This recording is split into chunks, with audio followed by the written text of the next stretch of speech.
everybody, I'm Laura. Thanks for coming to chat with me today. Today, I want to talk about musical structure.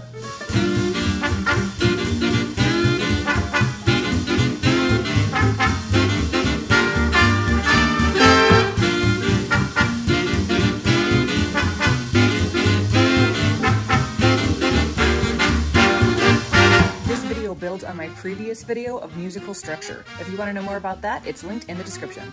Okay, this is cool. How do I put this into my dancing? Bunch of different ways. I'm glad you asked. Well, as we talked about before, that structure is like paragraphs or chapters in a book. They help organize the storyline, they help give it some kind of cadence, and they help us as the reader or dancer understand what's about to happen next and when that thing might happen. Another massive advantage to being able to understand musical structure is that the musicians also understand musical structure. You don't say. I do! And so if you can think about it more similarly to the way they think about it, you can kind of hit things at the same time by coincidence. So it doesn't have a planned feeling. It has this very extemporaneous, you both want that bit to be at the same place because you're in the same mindset, hopefully. Also, the music that we're dancing to is the pop music of the 1940s. It's the poker face, poker face.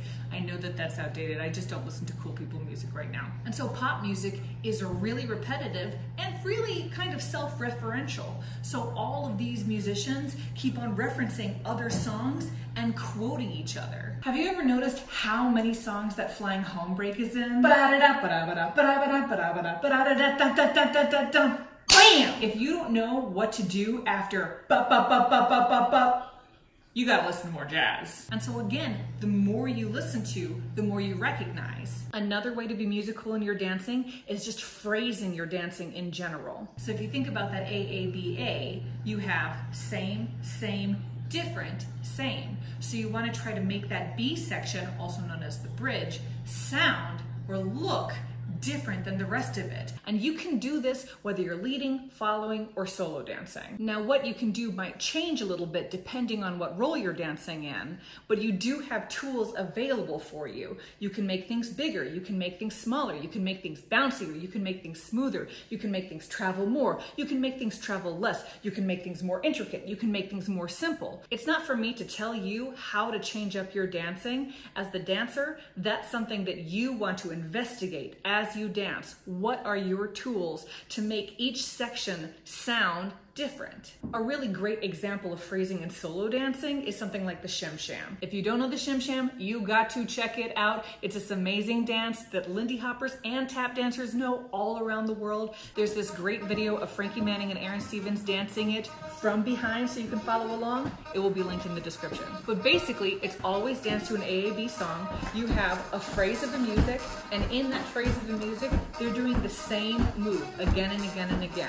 And then the next phrase of the music, they're doing a different move again and again and again. And then the next phrase of the music, they're doing a different move again and again and again. So you have a different move to represent each of the phrases. Even more significant than that, a lot of the times you have these phrases 1, 2, 3, 4 with their 4/8 counts. The 4th 8 count is bridging into the next phrase, so it might have some extra special spice to it. If you listen to the background, it might have a dee-ba-dee-ba-doo-doo, and it has this note that doesn't sound like a conclusion note. It's building to a new thing. And so on the 4th 8 count of the SHIM, a lot of the times you have this thing called a break, which is this new spicy thing that takes you into that next phrase of the SHIM. That's such an amazing, easy template of what to do with your own dancing. You have simple, simple, simple, spicy. Now, of course, that's not the only way to phrase dancing. There are a bunch of different things that you can do to group like pieces of dancing together and to make them look similar and to usher them into the next section. But it's a really easy way to think about it. Again, as the dancer, take that time out on the dance floor, figure out what you can do. Now, when it comes to partner dancing, the knowledge of the structure of the music, in my opinion, becomes really imperative because again, that links us together. Your partner is reading that same book or listening to the same song as you are at the same time as you are. So you both have a good understanding of where that song is going and you can be prepared individually together through the structure of that song. So it helps everybody more actively participate in dancing. My partner and I can both expect that the music is going to drastically change at the chorus. Maybe the singer has just been singing for a chorus, and next up, we're pretty sure it's going to be a soloist or the entire band together, some big change like that. On a really basic level, you have breakaways. A breakaway is when you're partner dancing together, and then you do some sort of move, and now you're solo dancing together. So you do boogie back, boogie forward, etc. I know as the follow, when that phrase change happens, that's the moment that my leader and I are probably going to get back together again and do partner dancing.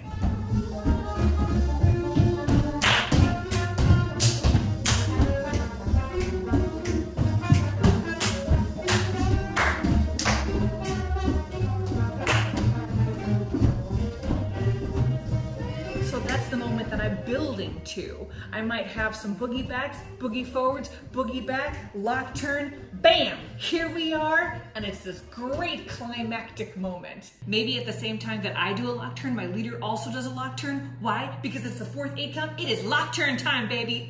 We are so together. However, if my leader does not hear that phrase change and he does another boogie back, I have just done something anticlimactic, and now I'm floating. I don't know how much longer I have. Are we going another full phrase? Are we going an 8 count? Are we going a half an 8 count? So I'm gonna have a harder time being creative and being in that moment because I'm trying to figure out what my leader is doing now that my leader has done something that I don't understand.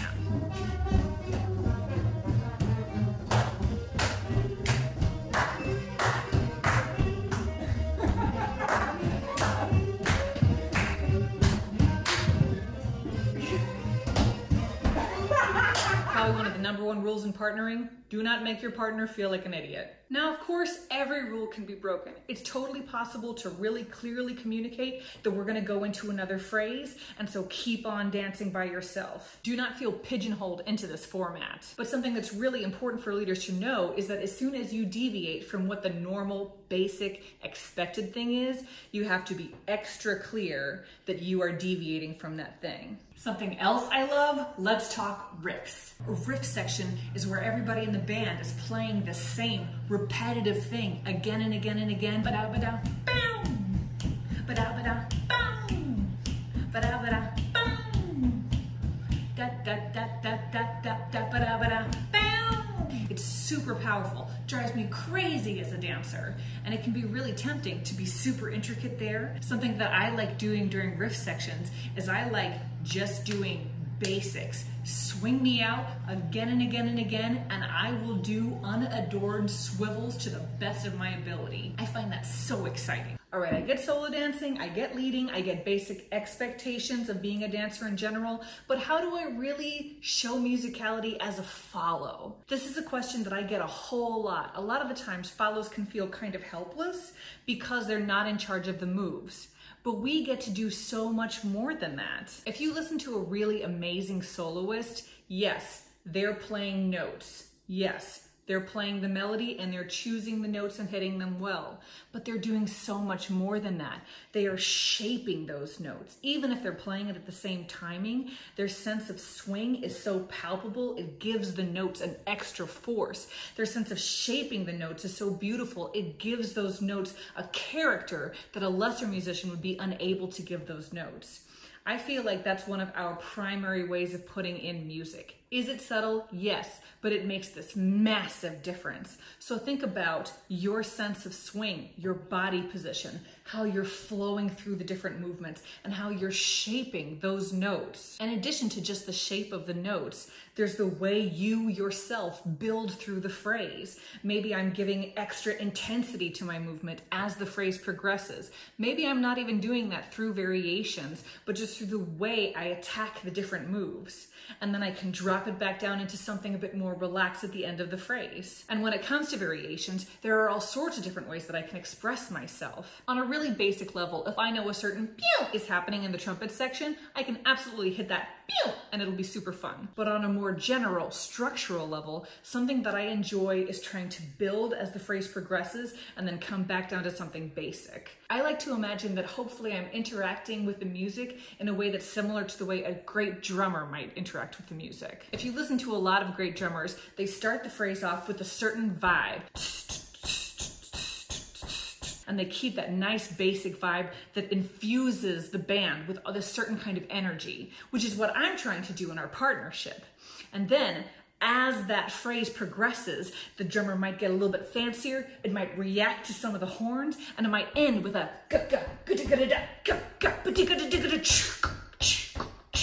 and so the drummer will build with this rhythmic interest and then will come back down to something that is basic, but something that is a slightly different feel than the last time the drummer was playing the basic. I think it's so rewarding to just listen to what the drummer is up to behind the rest of the band and listen to the different ways in which that basic vibe is manifested. That's something that I really want to do in my own dancing. I want to try to take myself and my partner and any onlookers on this roller coaster of this kind of vibe, building through this kind of energy, landing in this kind of vibe, building through this kind of energy. It's very exciting. So there's no real right or wrong way to express musicality in your dancing. Lindy Hop is very much about individual improvisation and expression. So I can't give you a template of different things to do.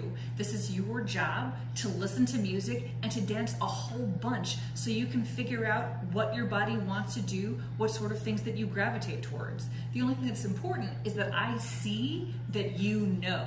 If I know that you know that the music has done a thing, then I know that you look like the picture of how the music sounds. I hope this video was helpful for you. If you have any questions, please leave a comment. If you want to support my channel, hit that subscribe button and then head on over to my Patreon page where you can help videos like this be free for everyone. And remember, the best way to learn how to dance is to listen to a bunch of music and then dance to that music.